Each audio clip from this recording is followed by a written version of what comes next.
Non mais qu'est-ce que vous faites? Ne me dites pas, vous n'oserez tout de même pas manger ça ici. Je vous rappelle que vous êtes dans une région gastronomique. Enfin les amis, retournez-vous et jugez par vous-même. Allez hop, allez donc plutôt me chercher de quoi concocter un repas régional digne de ce nom. Ah, le marché de Ouazem à Lille, le plus grand marché de la ville. L'incontournable du dimanche matin avec son ambiance, son atmosphère et son dynamisme. On y croise toutes les cuisines du monde. Autour des Halles de 1869, les véritables gastronomes ne risquent pas de s'ennuyer, n'est-ce pas? Alors, vous avez trouvé quelque chose? Ok, oui, c'est un bon début, ou plutôt une bonne fin de repas. Je pensais plus à un repas classique, mais tant qu'on y est, savez-vous ce qui accompagnerait à merveille cet excellent fromage? En effet, oui, une bonne bière. La Wallonie-Picarde détient le record de microbrasserie avec ses 14 brasseries qui se sont regroupées en association. On les appelle les Wapi Brasseurs. Ils produisent pas moins de 140 bières artisanales, blondes, brunes, ambrées. Tenez, la vapeur cochonne est brassée par la dernière brasserie à vapeur du monde. La Bouche, la Cuvée des Trolls, la célèbre Quintine, l'Hercule, des centaines. Dans la vallée de la Lys, on fabrique ce qu'on appelle la bière rouge brune, une bière à fermentation mixte typique de ce terroir. Elle est peu alcoolisée, avec une saveur aigre douce, rafraîchissante et vieillie en fût de chêne pendant au moins 18 mois. Parmi les bières rouges, on compte la célèbre Rodenbach, la Duchesse de Bourgogne, Van der Ginster Oud Bruin et Bavik Oud. Ah, c'est mieux. Et alors, vous avez pris quoi? Je parie, vous avez pris un Waterzoo. Oh oui, du poulet dans du bouillon de légumes.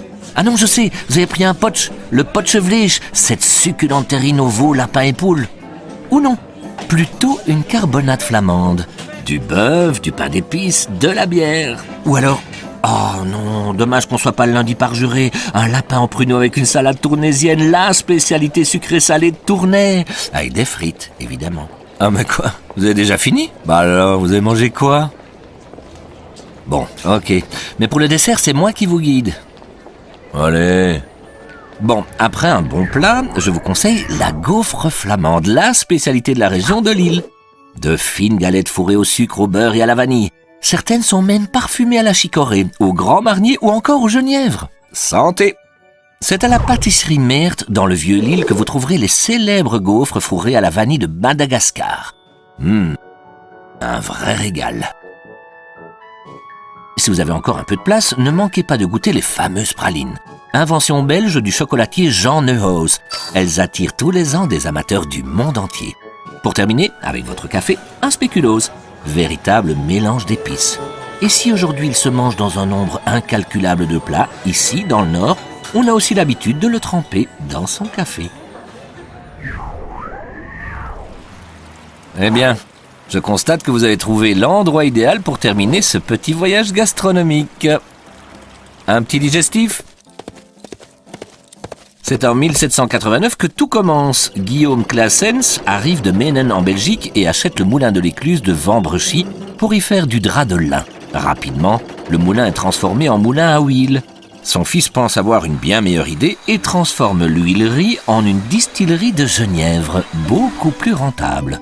C'était en 1817 et la distillerie est toujours là.